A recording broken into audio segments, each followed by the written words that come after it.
दोस्तों, महावीर हनुमान जी के विषय में यह सभी जानते हैं कि वह बाल ब्रह्मचारी हैं। भगवान राम की सेवा में लीन होकर इन्होंने शादी नहीं की। लेकिन दोस्तों, प्रश्न उठता है कि जब शादी नहीं की तो हनुमान जी का बेटा कहां से आया? क्यों आप भी चौंक गए ना? जी हां, हनुमान जी ने भी यही प्रश्न किया था जब उनका पुत्र सामने आया और बोला कि मैं पवन पुत्र हनुमान का बेटा हूं।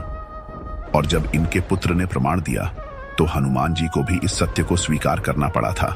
दोस्तों, इस कथा का उल्लेख वाल्मीकि रामायण में भी मिलता है। वनवास काल के दौरान जब रावण सीता का अपहरण कर लेता है, तब वे हनुमान को समुद्र पार सीता की खोज में भेजते हैं। हनुमान अपनी शक्ति की सहायता से आकाश मार्ग से समुद्र को लांघ कर पहुंचते हैं और लंका की अशोक वाटिका में बैठी माता सीता से मुलाकात करते हैं। हनुमान माता सीता की खबर लेने के बाद अशोक वाटिका में लगे वृक्षों के फल खाकर अपना पेट भरते हैं और पूरी अशोक वाटिका को उजाड़ देते हैं। तब उन्हें रावण का पुत्र मेघनाद पकड़ने जाता है और पकड़कर दरबार में रावण के सामने बंदी बनाकर लाता है। तब रावण हनुमान जी की पूंछ में आग लगाने का हुक्म देते हैं, जिसके बाद हनुमान किसी के काबू में नहीं आते और उड़ उड़कर सारी लंका में आग लगा देते हैं। अंत में वे अपनी पूंछ में लगी आग को बुझाने के लिए समुद्र में जाते हैं। दोस्तों, उस समय हनुमान जी का ताप अधिक होने के कारण उनके शरीर से बहता पसीना समुद्र में जाता है, जो कि एक मछली के पेट में चला जाता है और उससे मछली गर्भ धारण कर लेती है। दोस्तों, कुछ समय बाद उस मछली को पाताल के राजा अहिरावण के सैनिकों द्वारा पकड़ा जाता है और उसे काटने पर उन्हें वानर के रूप में एक शिशु मिलता है, जो कि बड़ा बलवान होता है, जिसका नाम मकर ध्वज रखा जाता है। उसे पाताल के राजा अहिरावण के द्वारा पाताल का द्वारपाल बना दिया जाता है। दोस्तों, कुछ समय बाद जब राम और रावण के बीच युद्ध चलता रहता है, तब रावण अपने दूर के भाई ही अहिरावण से मदद मांगता है और योजना बनाता है, जिसके फलस्वरूप अहिरावण राम और लक्ष्मण को पाताल में ले जाकर बंदी बना लेता है।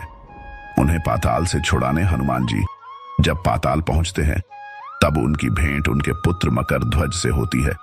हनुमान को भी इस बारे में कुछ झांत नहीं होता। तब हनुमान जी वानर रूपी द्वारपाल को देखकर उससे उसका परिचय पूछते हैं। तब मकर ध्वज कहता है कि मैं हनुमान पुत्र मकर ध्वज हूं। तब हनुमान कहते हैं कि मैं हनुमान हूं और मैं ब्रह्मचारी हूं, फिर तुम मेरे पुत्र कैसे हो सकते हो? तब मकर ध्वज हनुमान को सारी कथा विस्तार से बताता है।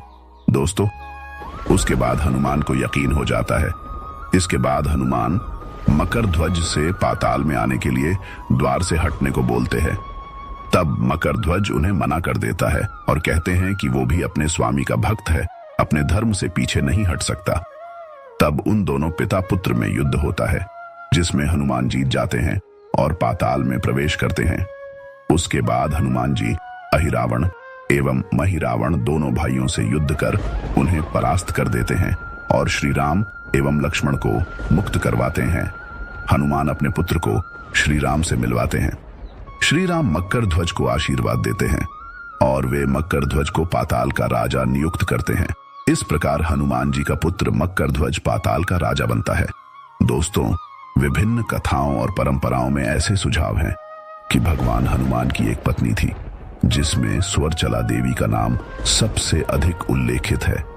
कथाओं के अनुसार स्वर्चला देवी को सूर्य देवता की बेटी के रूप में चित्रित किया गया है, लेकिन बताया जाता है कि उसके बाद भी हनुमान जी ब्रह्मचारी ही रहे और उनकी पत्नी भी तपस्या में लीन हो गई थी। दोस्तों, भारत देश में कई पौराणिक कथाएं हैं जिनमें रामायण का स्थान सबसे उच्च माना जाता है, क्योंकि इसमें कर्तव्य के भाव को बहुत सुंदर बताया गया है। जैसे पुत्र का कर्तव्य, पत्नी का कर्तव्य, भाई का कर्तव्य, सेवक का कर्तव्य, मित्र का कर्तव्य, सभी को भली भांति प्रकार से बताया गया है। दोस्तों, आपको हमारी वीडियो कैसी लगी कमेंट में जरूर बताएं और साथ ही वीडियो को लाइक करें। और अगर आपने हमारे चैनल को सब्सक्राइब नहीं किया है तो जल्दी से चैनल को सब्सक्राइब कर लें, ताकि ऐसी ही वीडियो आपको मिलती रहे। धन्यवाद।